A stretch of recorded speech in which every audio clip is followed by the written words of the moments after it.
Boa noite a todos. Vamos dar início mais uma vez a mais uma reunião do NEP Gesiel. Continuamos os nossos estudos no capítulo 2 da Carta aos Filipenses, a partir do versículo 12. E antes, a Soninha vai fazer para a gente a nossa prece. Okay. Querido Pai Celestial, querido Mestre Jesus, queridos benfeitores, amigos que nos acompanham nessa tarefa de leitura, de aprendizado, de estudo, agradecemos por mais essa oportunidade de estarmos aqui todos juntos, podendo aprender um pouco mais, refletir sobre os ensinamentos de Jesus, e que possamos cada vez mais aplicá-los em nossa vida, em nossos relacionamentos, em nossas atividades, em todas as áreas da nossa vida, para que cada vez mais esses ensinamentos se tornem parte da nossa vida e da nossa conduta. Que tenhamos bons estudos, boas reflexões. Que assim seja, graças a Deus. Graças a Deus. Então, deixa eu pôr aqui, para a gente começar o nosso estudo. Peraí.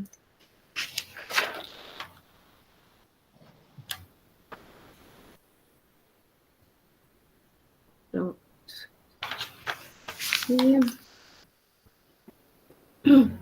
Gente, como faz um tempinho aí que a gente começou essa questão aí dos filipenses, eu coloquei aqui para a gente dar uma lida nas coisinhas que a gente já viu no capítulo 2, para a gente dar uma recordada. Semana passada a gente não teve, né? Que foi feriado, para a gente se situar aí. Eu estava lendo, é muito interessante a gente reler, agora com as coisas que a gente já viu, né? Fica mais significativo para a gente a leitura. Então, vamos lá, ó. A partir do capítulo 2, né? É João Ferreira de Almeida, depois a gente faz a comparação, versículo com versículo, de outras traduções, tá? Portanto, se há algum conforto... Opa, quem está chegando aqui? Zezé.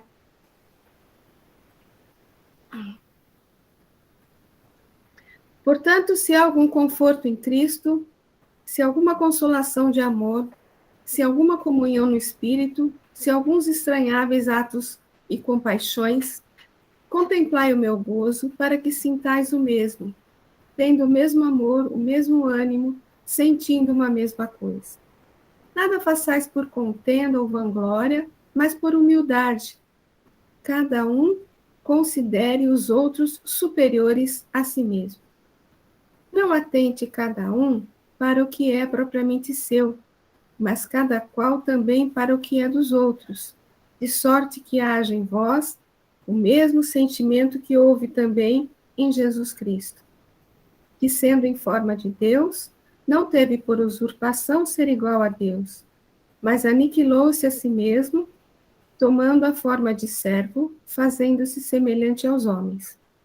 E, achado na forma de homem, humilhou-se a si mesmo, sendo obediente até a morte e morte de cruz.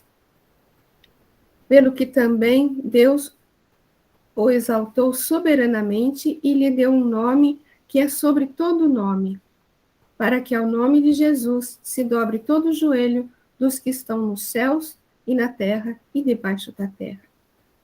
E toda língua confesse que Jesus Cristo é o Senhor, para a glória de Deus Pai.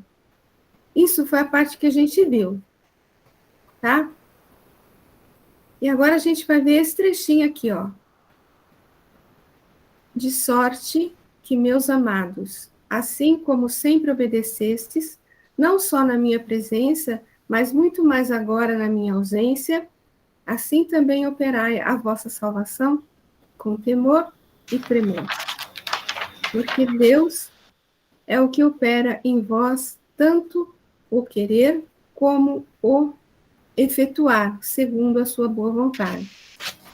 Fazei todas as coisas sem murmurações nem contendas, para que sejais irrepreensíveis e sinceros, filhos de Deus inculpáveis, no meio de uma geração corrompida e perversa, entre a qual resplandeceis como astros no mundo, retendo a palavra da vida, para que no dia de Cristo possa gloriar-me de não ter corrido nem trabalhado em vão.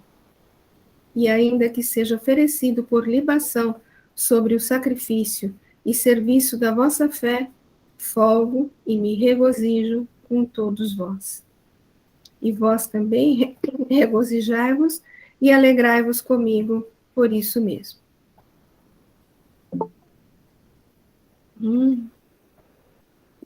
Nilson chegando. Boa noite, Zezé. A gente sabe que você está gripadinha, que você vai ficar quietinha, mas é uma alegria ter você aí. E o Nilson chegando também. Boa noite, é o Nilson. Boa noite, pessoal. Boa noite. Então, vamos ver o primeiro versículo, gente, ó. Comparando aqui, ó, Jerusalém, Almeida e Peregrino, tá? Só para a gente ter uma noção aí de se há alguma diferença. Não tem muita diferença, não. Portanto, meus amados, como sempre tendes obedecido, não só na minha presença, mas também particularmente agora na minha ausência, operai a vossa salvação com temor e tremor. E no Almeida, de sorte que, meus amados, assim como sempre obedecestes, não só na minha presença, mas muito mais agora na minha ausência, assim também operai a vossa salvação com temor e tremor. E no Peregrino, portanto, meus queridos, sede obedientes, como sempre, não só em minha presença, mas ainda mais em minha ausência, trabalhando escrupulosamente em vossa salvação. Muito bem. Alguém quer comentar alguma coisinha aí?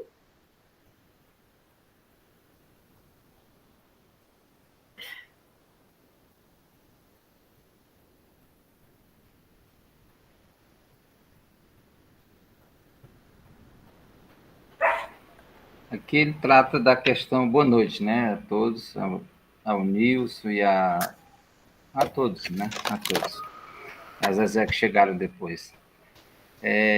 Ele trata da questão da obediência, né, e cita como exemplo maior ninguém mais do que o próprio Cristo, né. E a gente percebe que Paulo, ele trata os filipenses aqui como amados, né, como amigos, como irmãos, né? Acho que ele tem teria uma relação mais próxima, né, com esses irmãos de Filipos.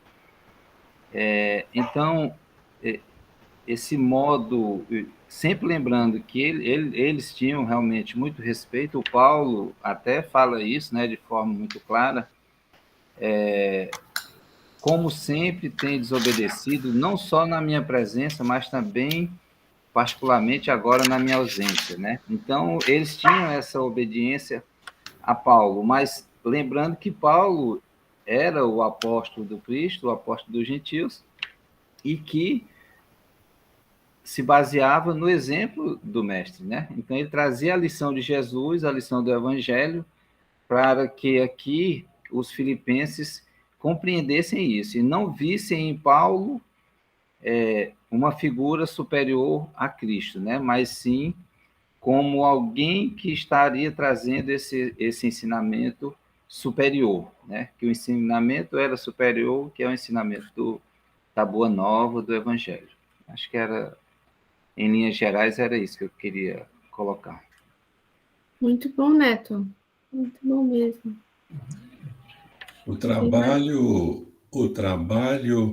de autossalvação, ou, no caso aí, de aprimoramento pessoal, pelo que eu leio aí, ele cabe em qualquer lugar. Não há tempo, não há local, não há circunstância. Ele cabe em qualquer momento. Então, eu não preciso, por exemplo, ter alguém me vigiando para eu fazer o que eu tenho que fazer, né? Quando o Paulo diz, ó, eu dei o caminho, está aqui, né? Na minha ausência, continuem fazendo, né? Então, porque o trabalho tem que ser feito, independentemente de tutela, independentemente de qualquer circunstância. Pelo menos é isso que eu entendi aí. Muito bom, Walter. Uma coisa que é interessante também é que essa é uma mostra da liderança dele, a verdadeira liderança. Porque o verdadeiro líder é aquele que forma pessoas que não ficam dependentes do líder, né? Então, aquela questão de obediência com a presença e sem a presença, ou seja, a lição foi aprendida. Se foi aprendida, então que ela seja colocada em prática, que ela seja executada. Então, me vem essa questão forte de uma boa liderança, né? Que ele sabia ser esse líder que inspirava, mas que as pessoas não ficavam só na dependência dele, né? Para que a coisa acontecesse. Muito legal, Sônia. Muito legal mesmo. Ninguém mais? Eu não estou conseguindo chegar nesse temor e tremor. Não entendi. Eu também achei bastante estranho. Porque na do peregrino está tão diferente, né? Assim, trabalhe com escrúpulo, quer dizer, para mim, a do peregrino está tão diferente da outra. Se eu não tivesse lido a outra, talvez até eu entendesse um pouco mais, mas aí que vieram as duas, para mim não caiu a ficha ainda do que seria tremor e temor, aí, o que Paulo quis escrever. Mas eu acho que aqui eu também fiquei bastante intrigada com isso, né? Mas a hora que eu li o Peregrino, eu entendi assim, que eu trabalhe com isso com muita dedicação, com muito cuidado, né? Porque o temor aí é quanto à sua própria situação, né? É quanto ao resultado da sua própria atitude, né? E o tremor eu acredito que é só mesmo com muita convicção, com muito cuidado, com muita atenção, com muita dedicação, aquilo que na verdade ele tá ressaltando aqui para mim, como falou o Neto aí no começo, né? Para mim ele está ressaltando a obediência. Mas a obediência a quê? A quem? A ele? Como disse a Soninha, a liderança dele, não. Ele não está ressaltando isso, né? A obediência, na verdade, às leis divinas, né? Porque é só com a obediência às leis divinas que a gente vai conseguir a nossa salvação. Eu sempre tive um pé atrás com relação a essa palavra de temor, que é muito utilizado, né? Eu vivo no meio evangélico, a família da minha esposa, grande número é evangélico, e eles usam muito esse termo, né? Temor a Deus, né? Os católicos também, né? Meus pais são católicos. E aí, eu sou a ovelha negra da família. Aí, assim, com relação a essa questão, eu sempre tive um cuidado assim no que diz respeito a temor a Deus, mas Deus não é algo para se temer, para ter temor, né? E aqui, aí eu fui pesquisar no F.F. Bruce, ele diz aqui mais ou menos o seguinte, é um trechinho curto, eu peço licença a vocês para ler, tá? Ele diz o seguinte, a seriedade com que os crentes devem tratar este assunto fica indicada na frase com temor e tremor. É evidente que a atitude recomendada pelo apóstolo aqui nada tem que ver com o terror servil. O apóstolo tranquiliza os crentes de Roma dizendo, abre aspas, não recebestes o espírito de escravidão para outra vez estardes em temor. Está em Romanos, capítulo 8, versículo 15. Ele diz, trata-se antes de uma atitude de reverência e profundo respeito na presença de Deus, de extrema sensibilidade à sua vontade, de consciência de nossa responsabilidade, à vista de havermos de prestar contas perante o tribunal de Cristo. Os crentes devem reconhecer que em sua vida comunitária Deus está presente. Então, é nesse sentido, né, de reverência mesmo, de respeito, de sensibilidade ao que ele chama aqui a vontade de Deus, né? Então, porque só poderia ser nesse sentido, né, de reverência mesmo, de respeito, de dedicação às lições e às mensagens trazidas que vêm de Deus e que o Cristo foi o responsável por trazer isso aqui para a gente, né? Então, aí eu compreendo mais agora quando ouço alguém falando a respeito, né? Porque me incomodava, eu ficava extremamente incomodado com isso, sabe? Mas aí, sem conhecer, eu também teria que ficar calado, né? Para não falar bobagem. Mas é um termo usado mais antes do Cristo, não é isso? O temor a Deus, aquele Deus punitivo, né, vingativo, tal, que era a ideia anterior, né? Mas agora eu acho que a gente tem que encarar isso como isso mesmo, né? Como respeito, com cuidado, com... Quem está chegando aqui? A Elis.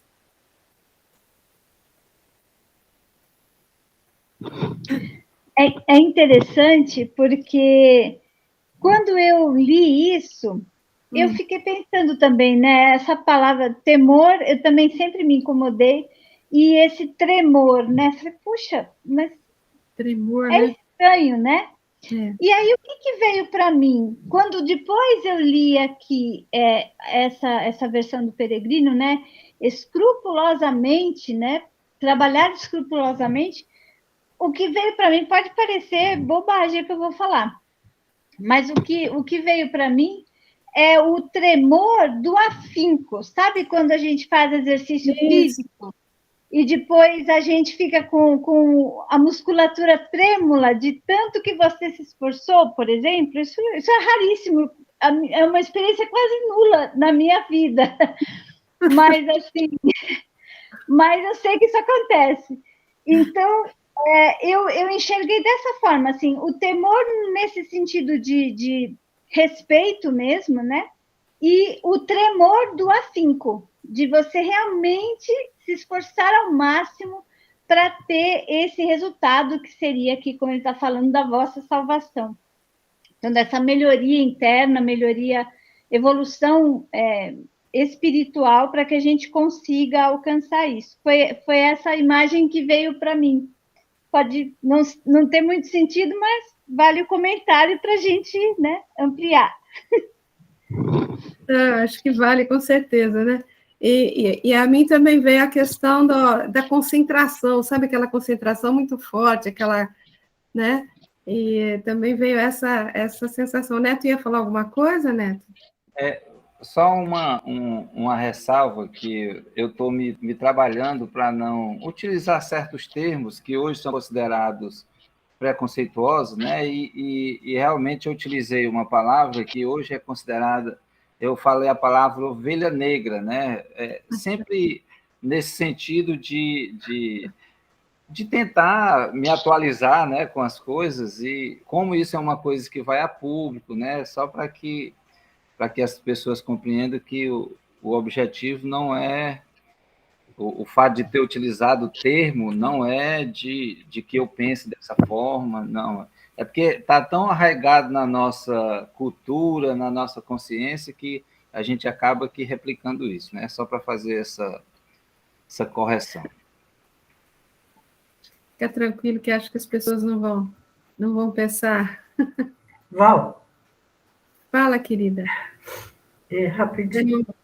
Eu pensei, esse temor e tremor me remeteu à expressão fazer as coisas de corpo e alma, porque o temor, ele é a alma que teme, né, nesse sentido que foi colocado aqui, né, do respeito, né, de, de cumprir os deveres. E o tremor remete à coisa física, né? Nesse sentido, assim, quando você faz algo de corpo e alma, não somente com palavras. Excelente, Zezé, muito bom mesmo. Muito bom. Gente, mais alguma coisa? Podemos ler alguma coisa? Não, porque ele fala lá, operai a vossa salvação, né? Então, vamos ver aqui, ó. No livro Segue-me, o Emmanuel comenta exatamente esse versículo. Salvar quer dizer guardar, preservar, livrar-se do perigo. Operar significa agir, efetuar, executar. O apóstolo induz-nos a refletir sobre o imperativo do próprio esforço na elevação espiritual, como a dizer-nos que o Criador não dispensa a cooperação do homem nas edificações da vida. E, em verdade, nas faixas mais simples da natureza, vemos semelhantes princípios dominar claro e metódico. Deus concede ao homem a gleba que produzirá o pão. Contudo, não lhe dispensará o concurso na lavoura frutescente.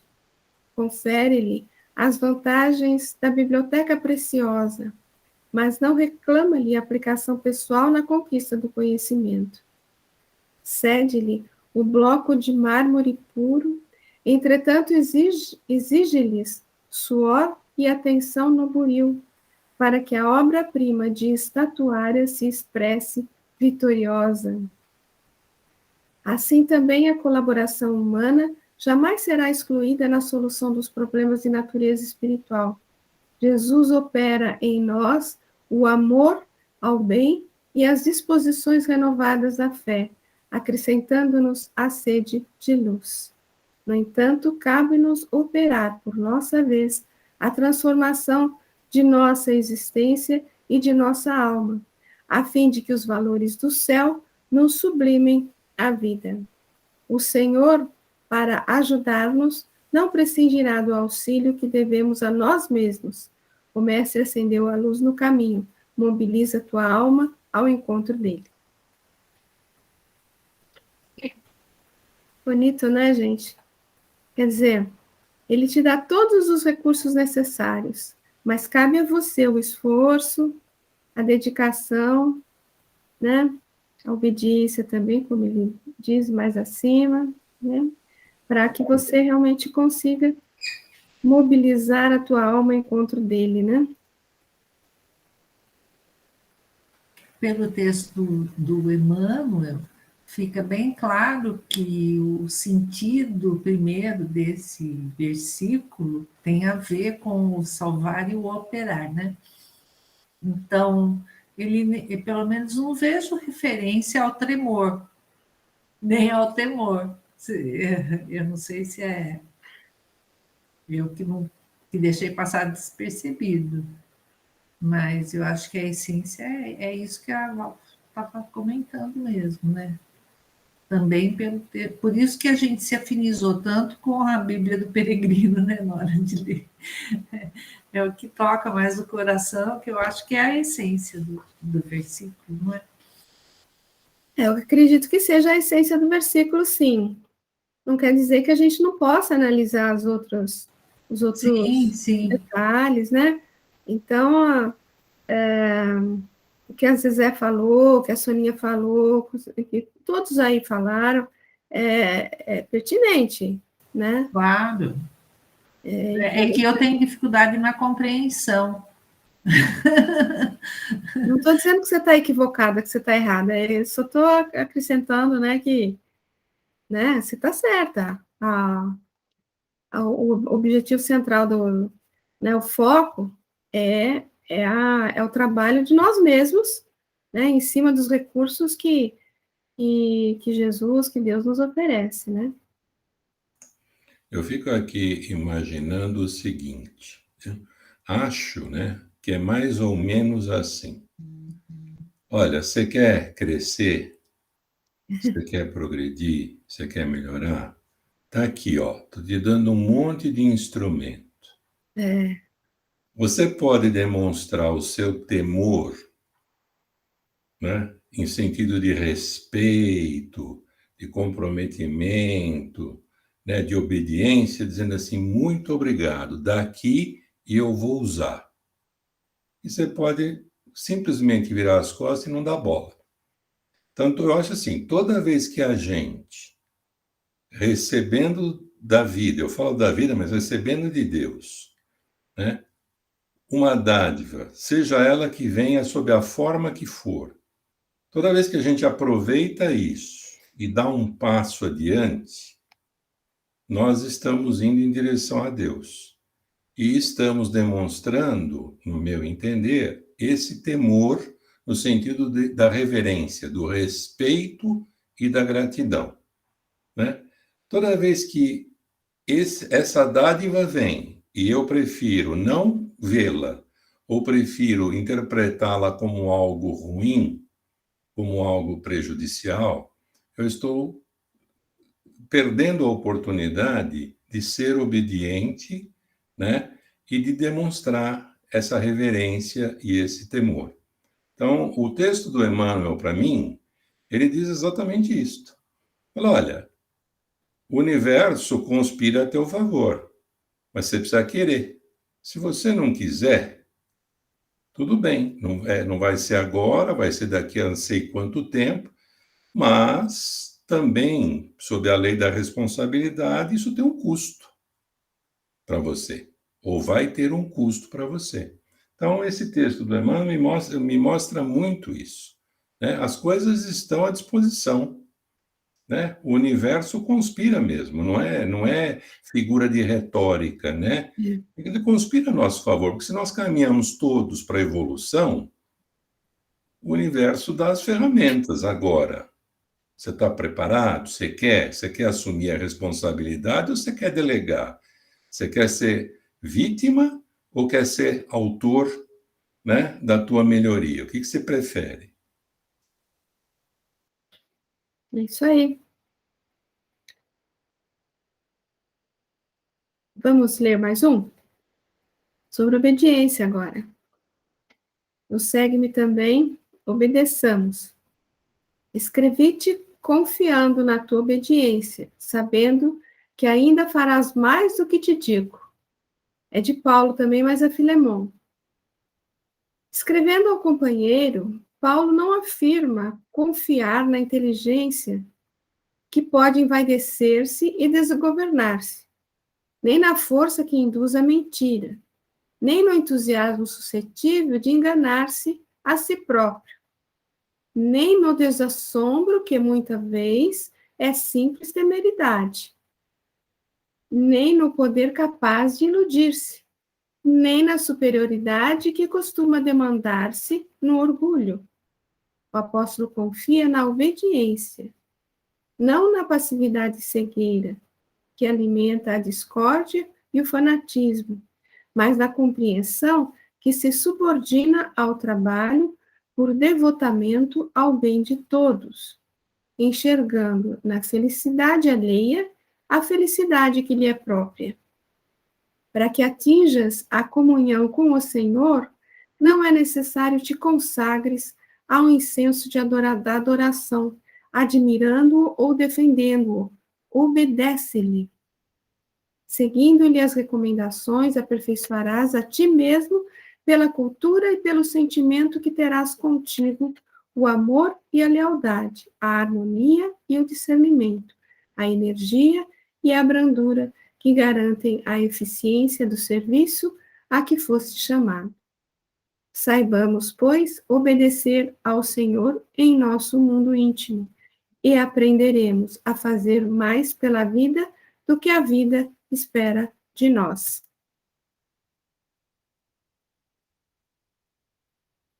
Eu não sei se foi aqui já que a gente falou, desculpa, são tantas reuniões que eu já me perco de vez em quando.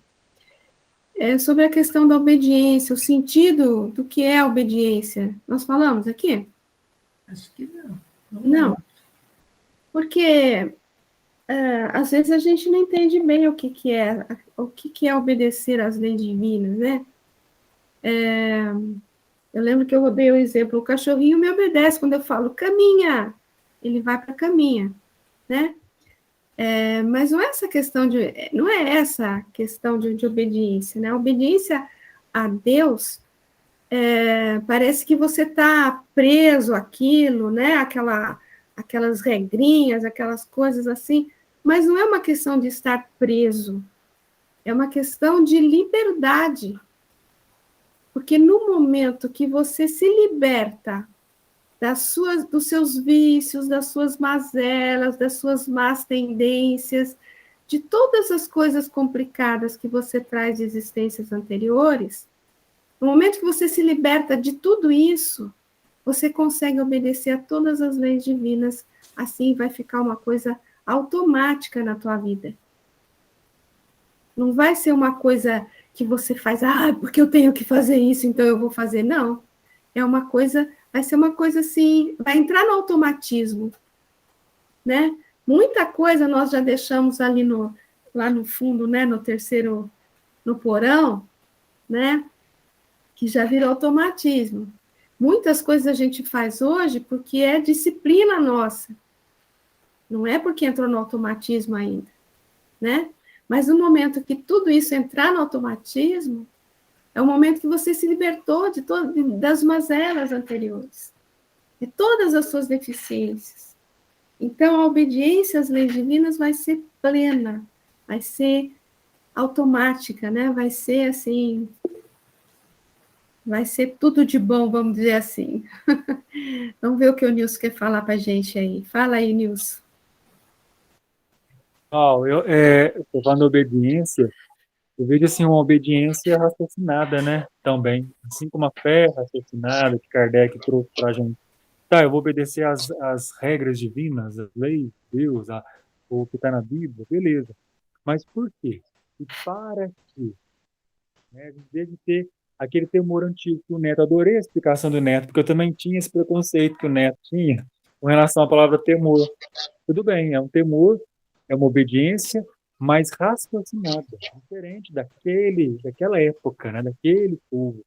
Eu não vou ficar mais sentado dizendo que as ladainhas e achando que aquilo vai apagar tudo, né, minhas falhas. Não, eu tenho que, né, fazer as orações e tal, mas eu também tenho que fazer por onde.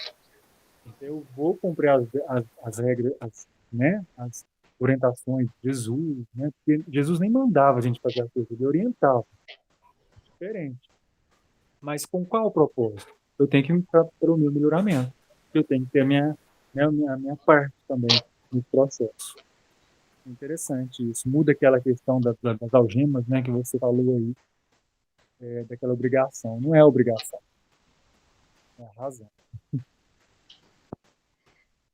E é interessante, só complementando, essa questão que a Valdete falou, eu também ouvi recentemente, eu também já não consigo saber onde foi. Talvez a gente estava ouvindo juntas nesse momento, mas uma coisa que foi muito esclarecedor para mim é essa questão de que os espíritos superiores, uma das características dos espíritos superiores é justamente que eles abrem mão desse livre-arbítrio que a gente faz tanta questão, né? Eles abrem mão do livre-arbítrio porque ele deixa de ser necessário. É como disse a Valdete, eles simplesmente seguem a ordem, seguem as leis divinas. Não tem opção diferente dessa. Então, o livre-arbítrio passa a ser... Ele existe, mas ele passa a ser desnecessário porque não tem dúvida. Vou por aqui ou vou por ali? Não, o que eu tenho que fazer está muito claro. Então, os espíritos superiores, a grande diferença, uma delas, né, das grandes diferenças entre eles e nós, é justamente essa questão, abrir mão do livre-arbítrio, porque ele deixa de ser necessário. porque eu tenho clareza de qual é o caminho, de qual é a minha atitude, de qual é o meu sentimento, e isso passa a ser natural.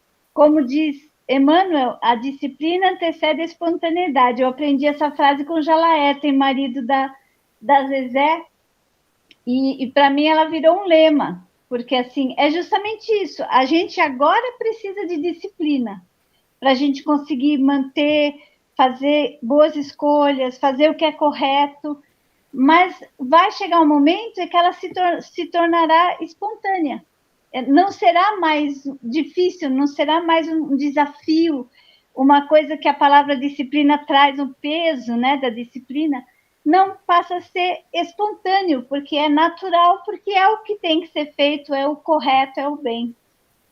Eu achei muito interessante isso.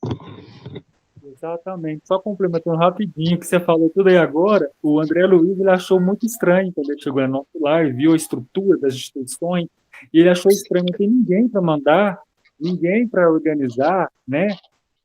Não precisa. Cada um aqui sabe o que tem que fazer. Cada um conhece as obrigações. Tem que ficar ninguém ali. Não tem que ter um lugar para ele registrar ponto de entrada, de saída, horário de trabalho. Cada um sabe perfeitamente o que tem que ser feito. Então, essa obrigação se torna algo tão natural, né? Que deixa de ser obrigação, mas sim algo feito de coração e de livre vontade. É interessante. Esse item 6 aí do texto, para mim, é o coração do texto, né? É um pouco daquilo que nós já discutimos. A lei é uma só, né? Moisés trouxe e Jesus veio dar cumprimento, não veio modificar nem destruir a lei. A diferença entre um e outro é que Moisés precisava incutir naquele povo um certo medo, um certo temor pela sanção, né? Se o povo não cumprisse a lei. E Jesus veio dizer o seguinte: sabe por que a gente tem que cumprir a lei, gente? Porque é bom. É bom para cada um de nós. E sendo bom para cada um de nós, é bom para todo mundo. Isso é motivo mais do que suficiente para a gente cumprir a lei. É um pouco a história da lei, passando por plano terreno, né? As nossas leis e a lei moral. A lei moral não tem sanção. Você cumpre a lei moral por quê? Porque algo diz dentro de você que tem que ser assim, que é bom. É bom para você e é bom para o outro, né?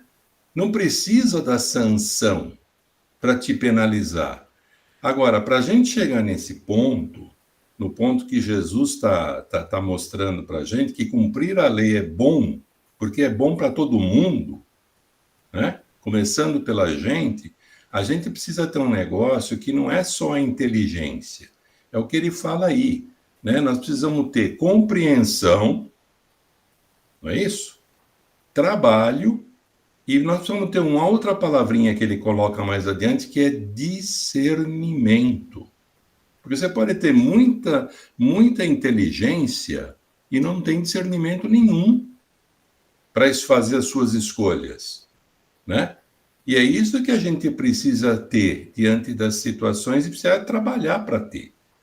Então, eu acho que esse item 6 aí, para mim, ele resume bem isso. E me lembrei dessa diferença, né? A lei é a mesma, mas Moisés deu um tom e Jesus veio e deu outro, né? Deu outro completamente diferente, que é muito do que nós estamos falando aqui. Gente, é bom, vamos fazer, né? Não tem contraindicação, né? Silvinha ia falar? Esse texto me remete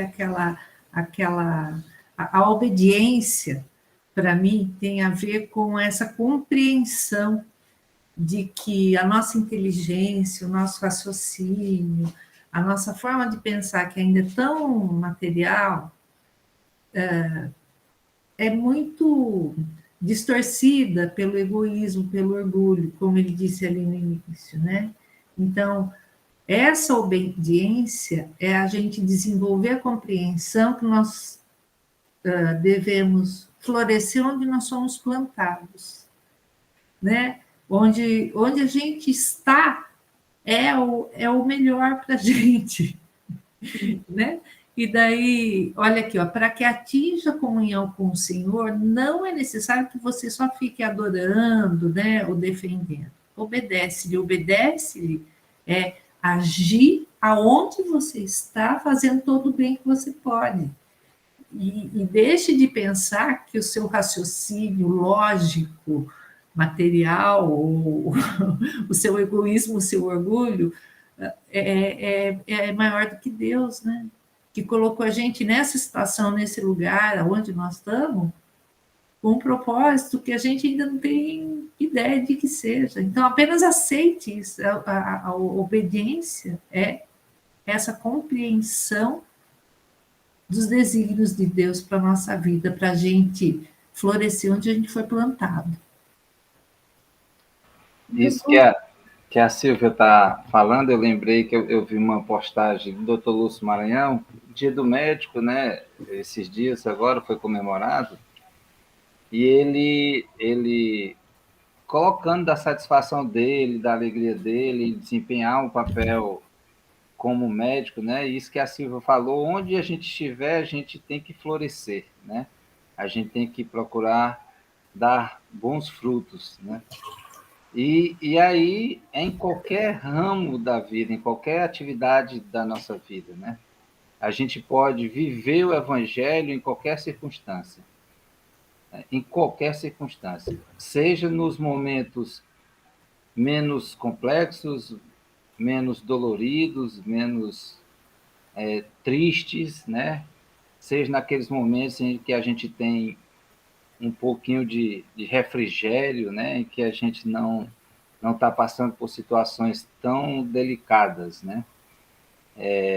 Então, a possibilidade e a oportunidade de vivenciar o evangelho, ela é constante, né? O que ainda não é constante é a nossa vivência nesse sentido, né?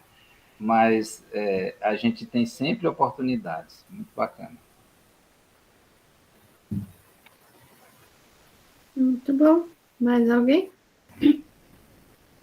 Agora, em muitos casos, quando a gente está aqui na nossa luta de obediência, seja lá de obediência, ou seja lá de disciplina, né? Disciplina ou ainda algum automatismo já, a gente depara com a multidão, que às vezes vai contra aquilo que a gente acha que é o mais adequado, o mais certo, o melhor para mim e para todos, como Walter falou, né? E aí vem operante a multidão. E outros zombando diziam, estão cheios de mosto. Isso é um comentário em Atos da questão de Pentecostes, né? A lição colhida pelos discípulos de Jesus no Pentecostes ainda é um símbolo vivo para todos os aprendizes do Evangelho diante da multidão. Lembrando só, antes de ler, né?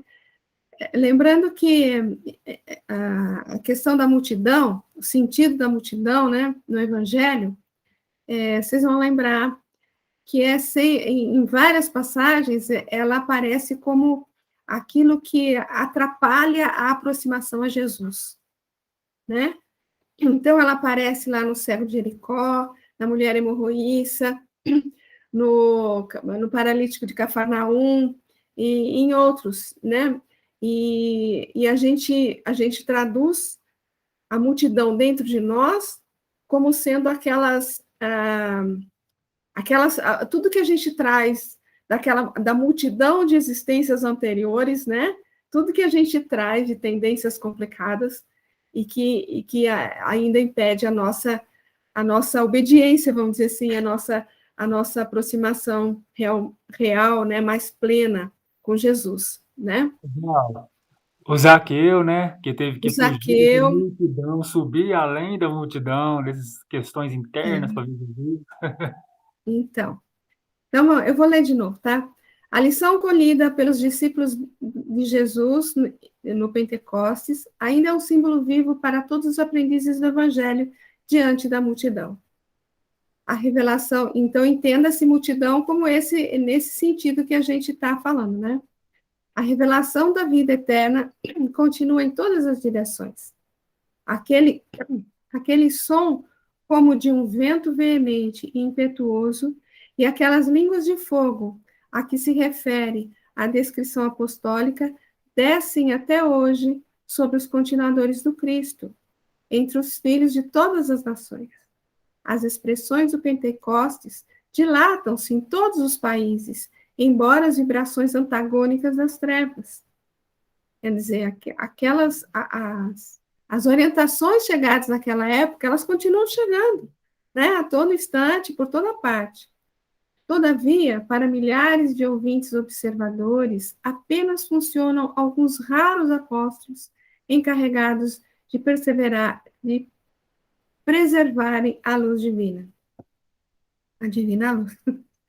Realmente são inumeráveis aqueles que, consciente ou inconscientemente, recebem os benefícios da celeste revelação. Entretanto, não são poucos os zombadores de todos os tempos, dispostos à irreverência e ironia diante da verdade. Para estes, os leais seguidores do Mestre estão embriagados e loucos. Não compreendem a humildade que se consagra ao bem, a fraternidade que dá sem exigências descabidas e a fé que confia sempre, não obstante as tempestades. É indispensável não estranhar o assédio desses pobres inconscientes que te dispões, efetivamente, a servir o Senhor da vida. Cercar-te-ão ao trabalho, acusando-te de bêbado. Criticar-te-ão as atitudes, chamando-te covarde, escutar-te-ão as palavras de amor, conservando a ironia na boca. Para eles, a tua abnegação será envelhecimento, a tua renúncia significará incapacidade, a tua fé será interpretada à conta de loucura. Não hesites, porém, no espírito de serviço. Permaneces como os primeiros apóstolos nas grandes praças, onde se acotovelam homens e mulheres ignorantes e sábios, velhos e crianças. Aperfeiçoa tuas qualidades de recepção, onde estiveres, porque o Senhor te chamou para intérprete de sua voz, ainda que os maus zombem de ti. Tem um aqui que vai bem de encontro com aquilo que o Walter falou, né? Que, deixa eu achar aqui. Você recebe um monte de coisa, né? Cabe a você estar. Aqui, ó. Realmente são inumeráveis aqueles que, consciente ou inconscientemente, recebem os benefícios da celeste revelação. Entretanto, não são poucos os zombadores de todos os tempos dispostos à irreverência e ironia diante. Quer dizer, são muitos os que recebem. São muitos os chamados, poucos os escolhidos, né? É isso, é bem isso. Eu gostei do finzinho, Val. Chega ali, ó. Não hesites poder.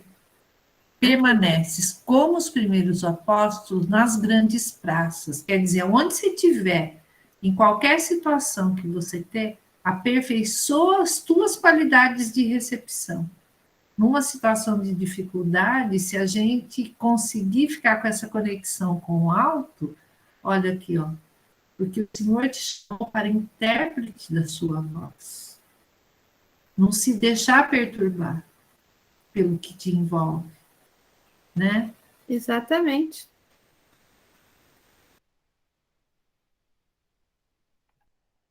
Muito legal. Mais alguma coisa?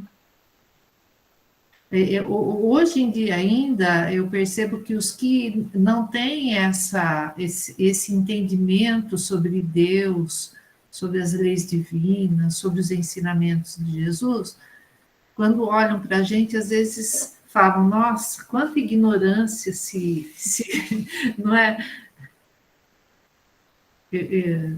Eu vivo num meio muito acadêmico aqui, todo lado da Unicamp, tem muito materialista, né? Então, Às vezes eles olham com um olhar meio atravessado, como falando, nossa, tão ignorante, né? Mas é nas pequenas coisas, nos pequenos atos, pequenas palavras que a gente vai trazendo na prática o que a gente tem, que já tocou o nosso coração, né? Muito bom. Lembrei aqui daquela frase do Paulo, né? Que para muitos, eu não lembro exatamente, mas a cruz é salvação, para muitos a cruz é loucura, né? Que ele fala. Eu não lembro a exata frase. Mas a tua fé será interpretada a conta de loucura ou de ignorância, como a Silvia comentou aí, né? Uma coisa mais? Oi, Elis. Fala aí, querida. Boa noite, Valdete. Boa noite. Tantas lições. E aí você trouxe Paulo e Silvia falando no ambiente acadêmico, e aí eu me lembrei, fé raciocinada. Eu acho que o Espiritismo sempre tenta fazer esse diálogo, não é?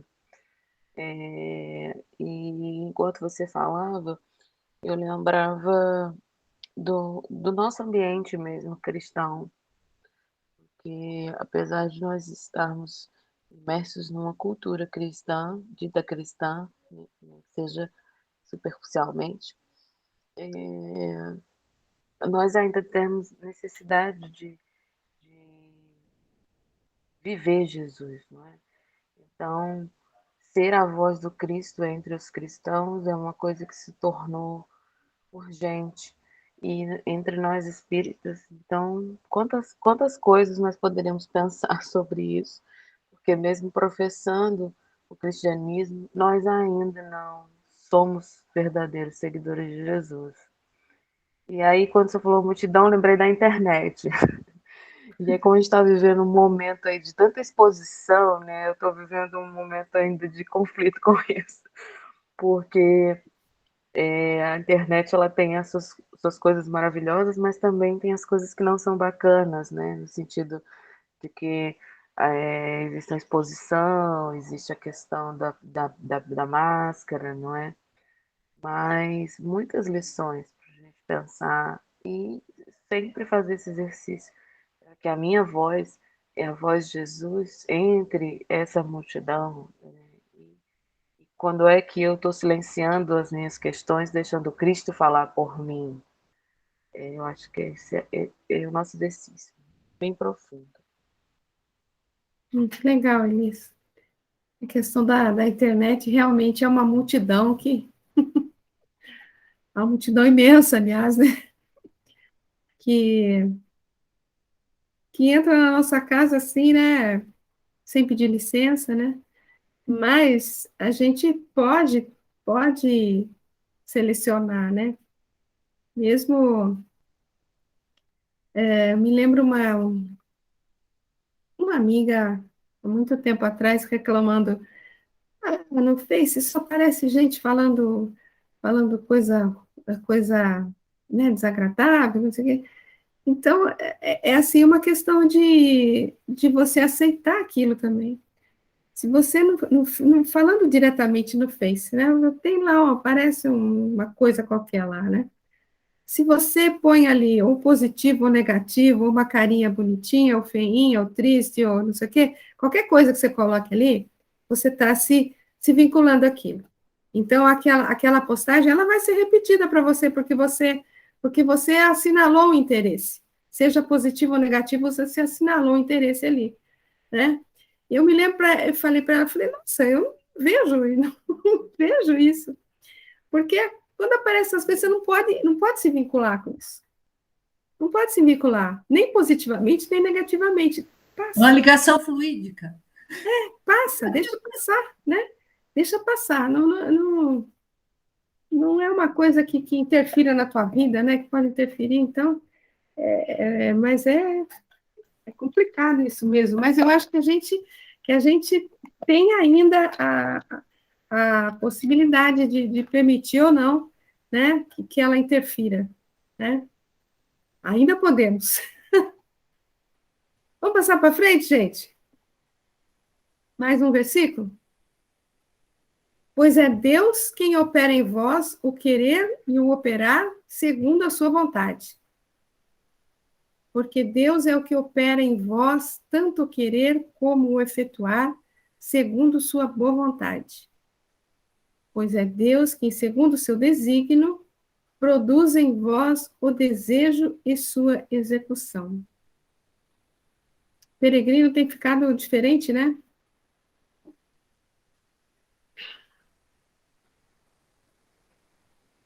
E aí, algum comentário?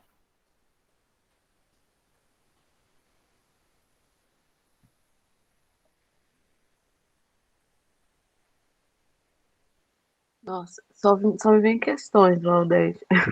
Será que a gente está deixando que Deus opere essa vontade na gente? Ah, gente, não dá não. Eu tô muito reflexiva. Quando eu penso no Evangelho segundo o Espiritismo, aí tem obediência e resignação.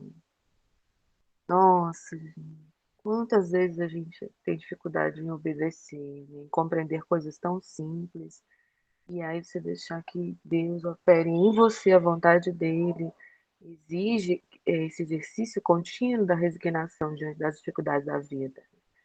E aí eu sempre brincava, quando o Neto estava com a gente, né, estudando Evangelho, eu disse, gente, eu sei que vocês são mais evoluídos do que eu ainda estou tentando, mas é nos momentos mais decisivos que a gente consegue já fazer uma reflexão por causa da nossa condição inferior. Quanto que está o nosso nível em relação a isso, não é?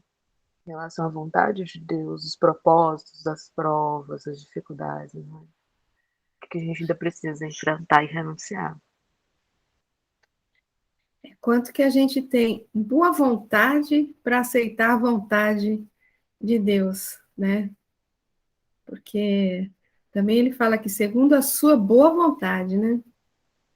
Então, Val, na hora que eu li segundo a sua vontade, eu fiquei pensando nisso. Tem a vontade de Deus, mas tem a minha boa vontade de permitir, de aceitar, né? Exatamente. Daí, quando eu leio assim, eu fico sem entender direito o significado. Mas obedecer é quando a gente se submete à vontade do outro. Isso é obedecer. É se submeter, é reconhecer que o outro tem razão, que quer o melhor.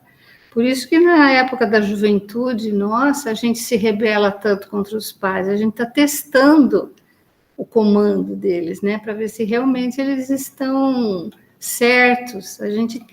Todo jovem se rebela, né? E me lembrei muito com essas frases aí dessa obediência. Então, se a gente está se submetendo, como disse a Elisângela, porque é a vontade de Deus. E Paulo está se referindo nesses versículos, diferente dos anteriores, quando ele colocava ele como exemplo e pedia para a gente se colocar numa posição, né? Agora ele está usando, ele tá sugerindo que é Jesus e Deus para a gente.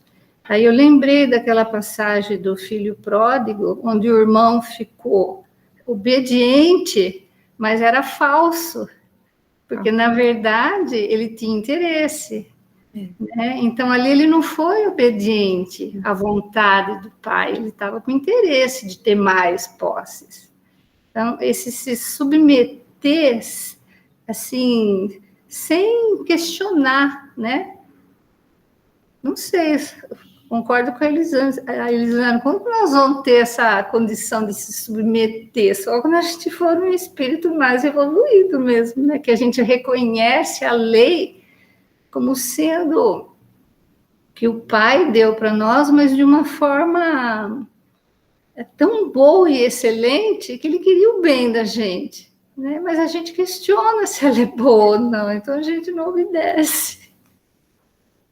Mas a gente está a caminho, né, Lucélia? Sim, mas é uma obediência, sim, que a gente tem horas que é a fé raciocinada, que ajuda, né? Você fala, não, pera lá, tem alguma coisa errada, então nós estamos caminhando, mas esse submeter-se de coração a essa lei divina A gente sabe que ainda falta, né, Valdete? Ainda falta bastante.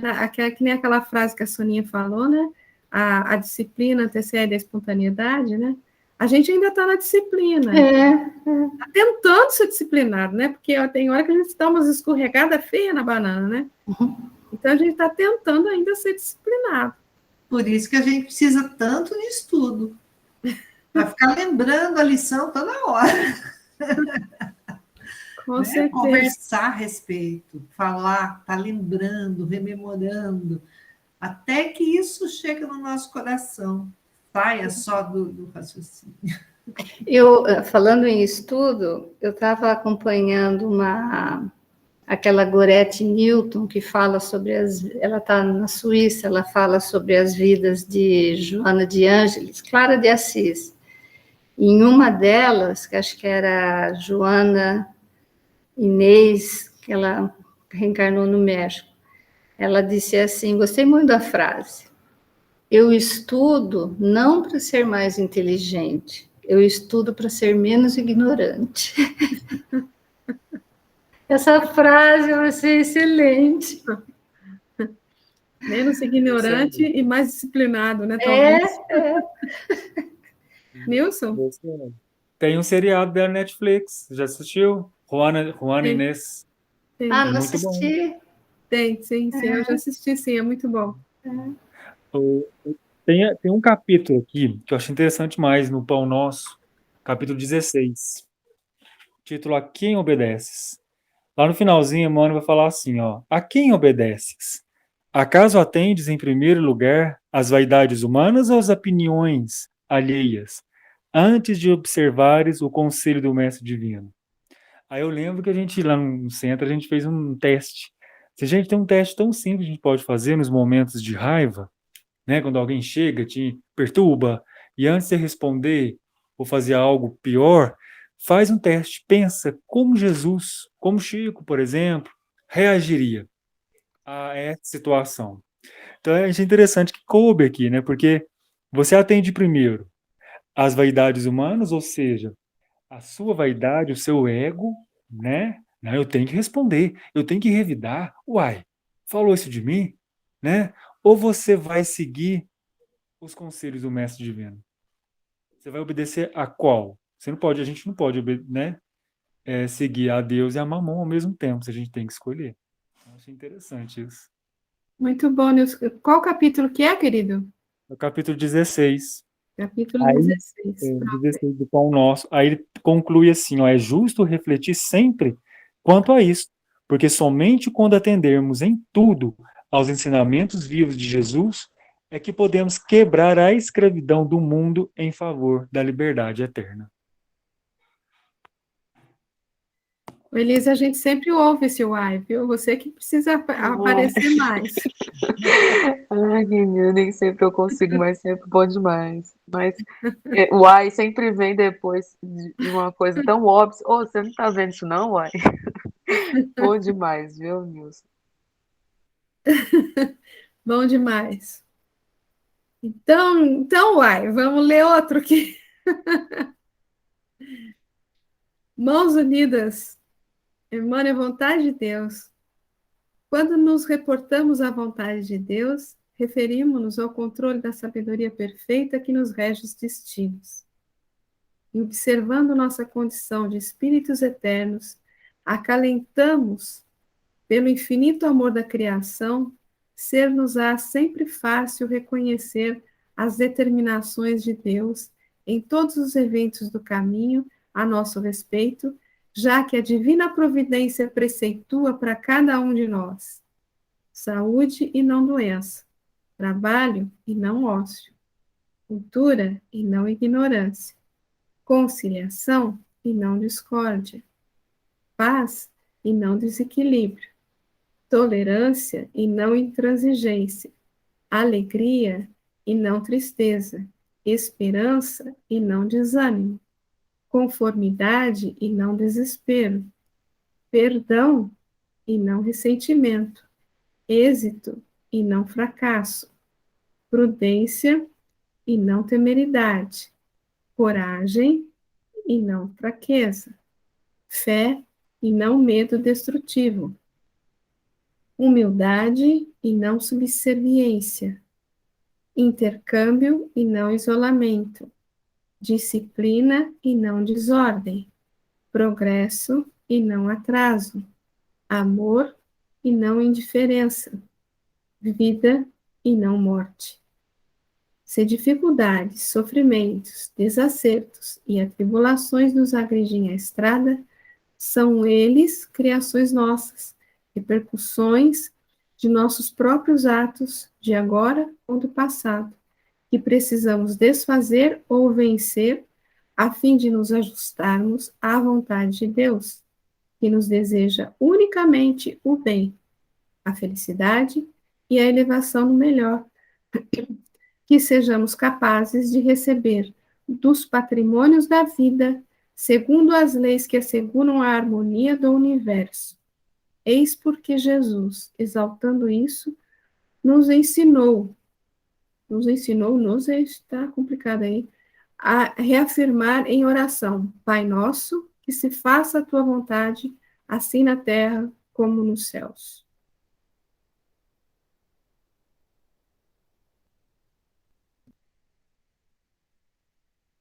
Mais uma vez, vem o que a gente já comentou. As dádivas são inúmeras, são infinitas, na verdade, né? Cabe a nós estarmos abertos para reconhecer essas dádivas, para estar com o coração aberto para receber, entender e aproveitar essas dádivas da melhor maneira possível, sempre para o bem pessoal, para o bem do próximo, né? Eu acho que ainda estamos batendo na mesma tecla aí, de um pouco diferente, mas batendo na mesma tecla, né?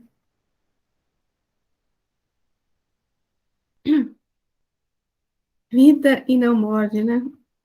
Ele veio para que tenhamos vida e vida em abundância, né? Abundância de coisas boas, né? De alegria, de felicidade, de trabalho no bem. Essa que é a vida em abundância, né? Que sejamos capazes de receber os patrimônios da vida, segundo as leis que asseguram a harmonia do universo. E aí, pessoal? Mas eu gostei mais do texto do Nilson. Ah, mas os dois são muito bons, né? São. Mas depois eu vou pegar o texto do Nilson para colocar aqui. Ainda sobre obediência, nós estávamos falando no Encontro Lar dos Humildes, lá no domingo, na hora da prece, o tema era a realeza de Jesus. E aí, é uma passagem que tem lá no Evangelho segundo o Espiritismo, aquele momento do encontro de Jesus com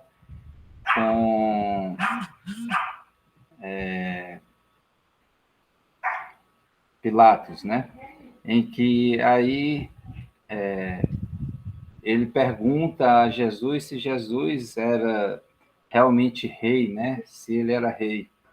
E ele responde que sim, mas que o reinado dele não era deste mundo, né? Por que eu estou lembrando isso? Porque a gente, em busca desse reinado, a gente ainda é muito renitente, a gente ainda leva muita pancada para poder aprender isso, né?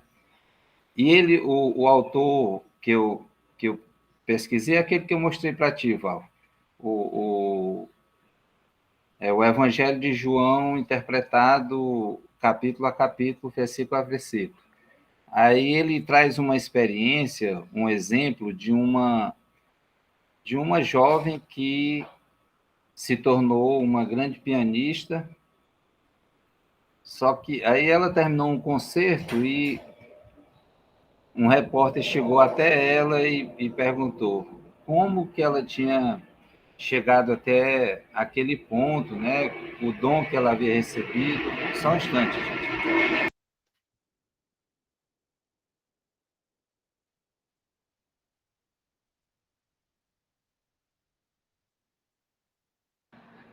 uma rota de avião aqui, às vezes passam, aí faz um barulho danado. Aí ele traz esse exemplo dessa pianista e o repórter pergunta para ela como que ela tinha chegado àquela condição, né, de uma pianista conhecida, uma concertista conhecida, e ela responde que dom era esse, né, enfim, e ela responde que ela vai contar uma historinha, né, a respeito da situação dela, e ela diz que ela era de uma família muito pobre e que o pai, com muita dificuldade, ela, criança ainda, ganhou um brinquedinho, um piano, começou a tocar ali, e o pai percebeu que ela poderia ter algum direcionamento nesse sentido, né? Só que com pouco tempo o pai desencarna e só ficam ela e a mãe. E a mãe, a única forma de mantê-las era lavando roupa o dia todo, né? O dia todo. E a mãe continuou fazendo isso para que ela pudesse continuar os estudos dela de piano. E chegou um determinado período, ela estudava muito durante o dia, 8 horas por dia aproximadamente, e ela ainda criança, 9, 10 anos, 8, 9, 10 anos, e um determinado dia ela estava muito cansada, aquela repetição diária, né? Todos os dias a mesma coisa. Aí ela cansou e parou de tocar. A mãe estava em um outro ambiente, ouviu que o barulho do piano cessou, ela parou lá o que estava fazendo, lavando lá as roupas, e vai até o local onde a filha estava e pergunta por que ela havia parado. Aí ela disse assim: não, mamãe, é porque eu estou muito cansada, estou exausta, essa repetição constante, isso não está... Eu estou cansada. Eu disse: não, tudo bem, minha filha, pare, não precisa continuar tocando piano. Amanhã você vem me ajudar a lavar as roupas. Aí ela disse: tá certo, assim foi feito, né? E quando foi por volta de meio-dia, ela já estava extenuada, as mãos tudo doloridas, todas encaliçadas, feridas, mas ela assim ainda continuou até o final do dia. Aí quando foi no dia seguinte, ela disse, a mãe perguntou: minha filha, vamos lá lavar as louças? Mãe, eu posso continuar o piano, né? Eu quero voltar para o piano. Então, o porquê disso, né? A questão da obediência e até mesmo da compreensão das lições que são repassadas para a gente. A gente pode escolher bater cabeça. Tem pessoas que continuam escolhendo bater cabeça ainda. E eu digo tem pessoas, e aí eu estou incluso nesse grupo, certo? Eu continuo batendo cabeça. Eu recebo a lição, eu recebo a orientação, eu sei que um determinado caminho é o mais adequado, mas eu ainda continuo preferindo lavar roupa ainda, mesmo que aquilo me machuque tanto. Então, esse exemplo foi interessante para que a gente entenda que e nesse caso ela foi e, de certa forma, ela obedeceu ao que a mãe, né, orientou, e ela percebeu: não, esse é o melhor caminho que eu tenho que seguir. E a mãe ainda disse assim: você tem duas opções, minha filha. Uma é ser pianista, a outra é ser lavadora de roupas. Aí a escolha é sua, né?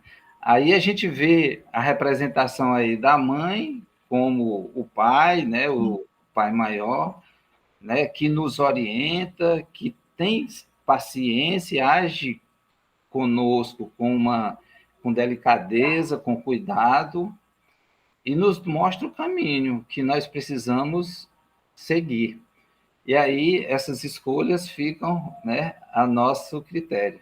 Então eu quis trazer porque trata dessa questão de obediência, né, de resignação, e aí reflete bem um pouco do tema que nós tratamos hoje, né? E como a Elis colocou aqui, voltamos à disciplina, mais uma vez. É isso mesmo.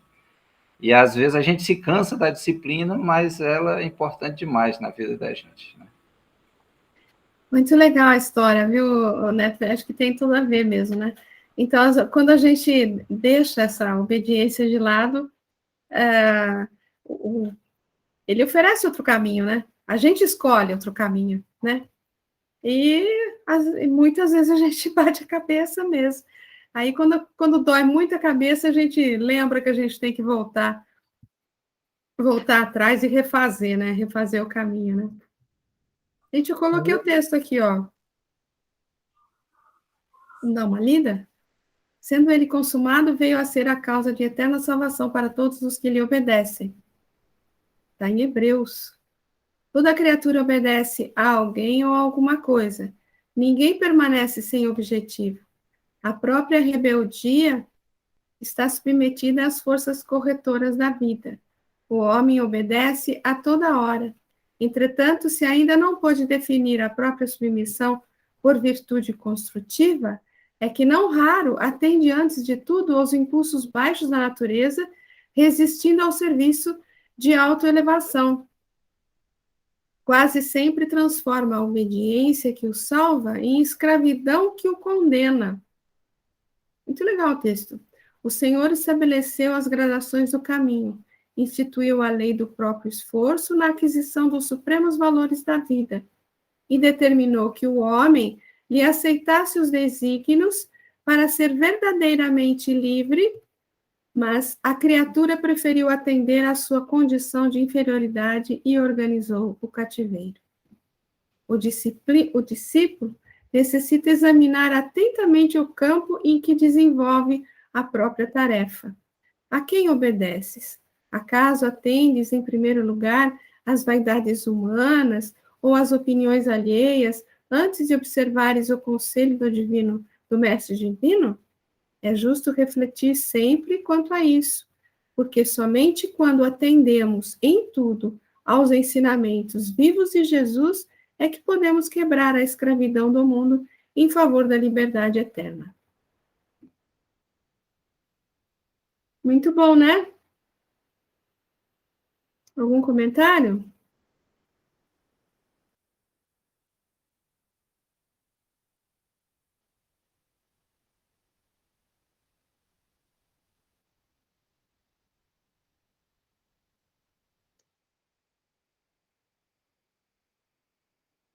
Quase sempre transforma a obediência que o salva em escravidão que o condena. Mas, em vez de obedecer, ele acaba se escravizando aos vícios, às vaidades, né? Às paixões mais inferiores e acaba se escravizando nisso e perde a salvação.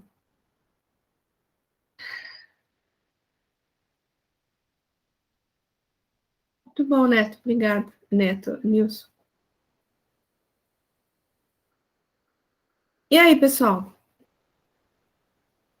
Mais alguma coisa? Eu acho que me bateu com essa frase que você grifou agora, a questão da resignação, né, que foi dita antes. Eu acho que é tudo uma questão de postura, né? A diferença entre a obediência e a revolta, né? A pessoa acaba enxergando uma situação, às vezes um desafio, um momento difícil, com revolta, achando que é injusto, e acaba não tendo a postura correta, que seria a resignação de compreender que existe uma causa justa para isso que eu estou passando, e também um objetivo justo, um objetivo educativo, de uma oportunidade de aprendizado, para que eu possa mudar de postura, para que eu possa passar de ano, né? Como a gente costuma... As provas são justamente para a gente avaliar a nossa possibilidade de passar de ano, né? De mostrar que a gente realmente aprendeu alguma coisa. Então, essa questão da resignação é uma coisa que eu tenho pensado muito a respeito disso, porque a resignação não é simplesmente a gente aceitar porque, tá bom, Deus quis, então eu vou aceitar, né? Como a gente ouve, Deus quis assim.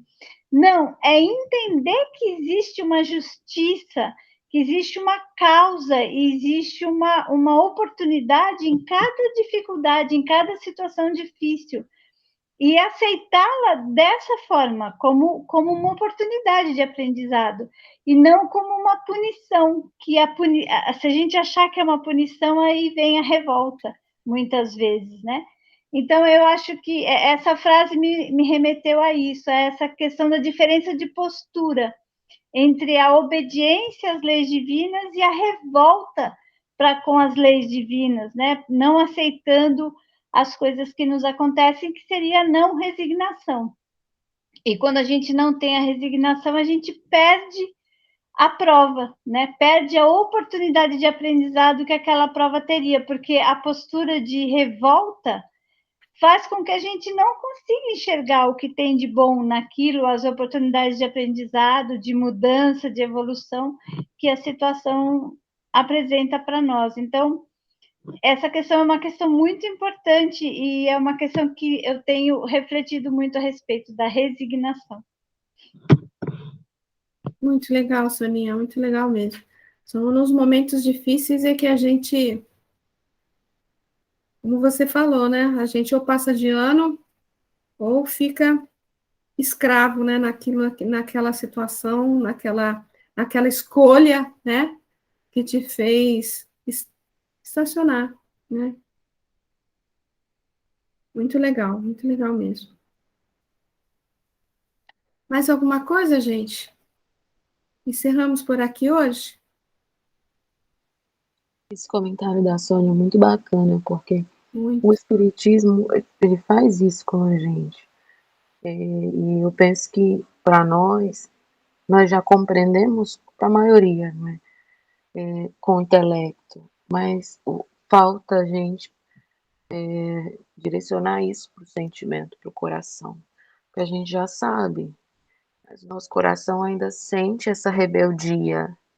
Então eu penso que é esse exercício educativo, porque o próprio planeta vibra nessa condição de rebeldia, de falta de resignação, mas a partir do momento que a gente compreende os porquês, então já não é mais justificativa, né? É preciso educar o sentimento. É isso aí.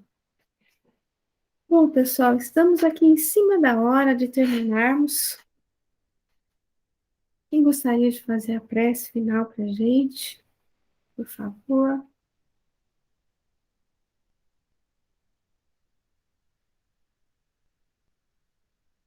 Quem gostaria?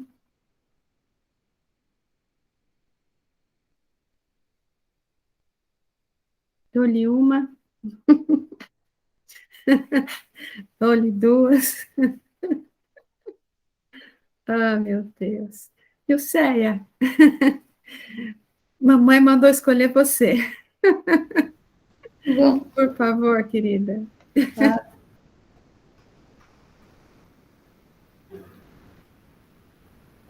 Vamos então, após os estudos de hoje, colocando mais uma vez os ensinamentos do Mestre Divino sobre nós, possamos aurir forças, coragem para trabalharmos com afinco e sem descanso, como sugere Paulo nesta carta, para aprendermos e irmos cada vez mais ao encontro do Pai. E que possamos realmente ter na vontade de Deus a prioridade em nossas vidas. Agradecemos aos nossos mentores que nos assistiram e vamos assim nos despedindo, desejando a todos uma ótima semana e que possamos pôr em prática todos os ensinamentos que recebemos nesses momentos tão maravilhosos. Assim seja. Graças a Deus. Obrigada, pessoal. Boa noite a todos. Boa noite. Boa noite. Boa noite. Boa noite. Boa noite, gente.